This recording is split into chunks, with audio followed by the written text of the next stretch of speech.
Alors, tu aimes vraiment beaucoup plus, normalement, ton vrai enfant que tes faux. C'est obligé que tu aimes plus ton vrai fils que les deux autres qui sont adoptés. Ça paraît choquant, ce que je dis là. Sorti nulle part. Et puis interpellant, choquant. Et je le comprends. En tout cas, c'est ce que j'ai vécu également un jour, en pleine réunion de famille, lorsque ma fille a sorti ça devant ses grands-parents, donc mes propres parents, qui ont donc deux enfants adoptés et un enfant biologique. C'est sorti de nulle part. Et puis, autour de ces questionnements, mon papa lui a expliqué que pour eux, le bonheur de l'arrivée de ces deux enfants adoptifs et de son fils biologique, ça avait été vécu exactement de la même façon, qu'ils avaient eu autant de bonheur, qu'ils avaient autant d'amour pour les trois et que ça ne changeait rien.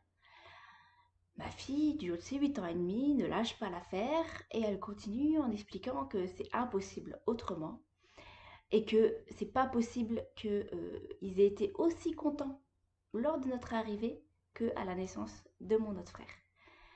Ça a été une longue discussion.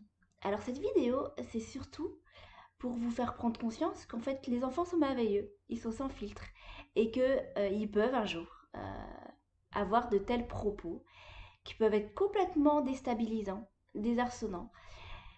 On ne sait pas forcément quoi répondre.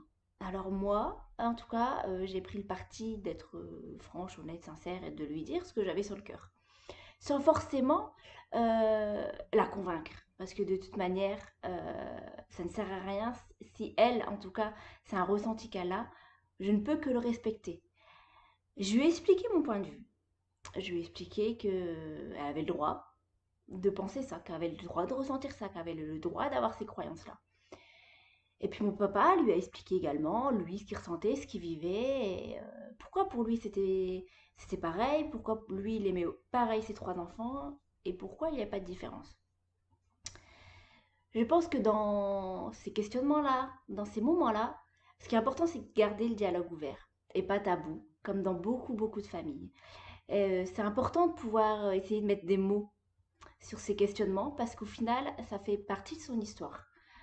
Ça fait partie de sa vie à elle. Et c'est important que elle ne reste pas avec des idées, avec des croyances ou en tout cas avec des questions sans réponse. Donc bien évidemment, ça a été interpellant pour nous.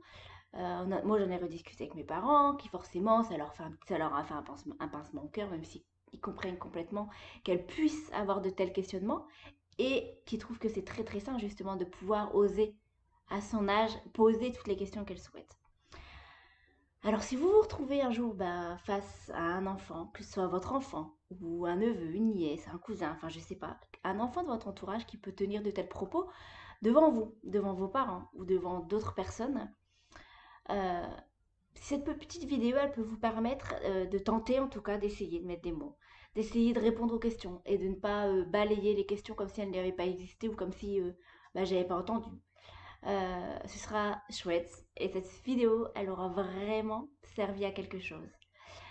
En tout cas, si vous aimez mes vidéos, n'hésitez pas à vous abonner et puis ou à commenter ou à proposer des thèmes. N'hésitez surtout pas.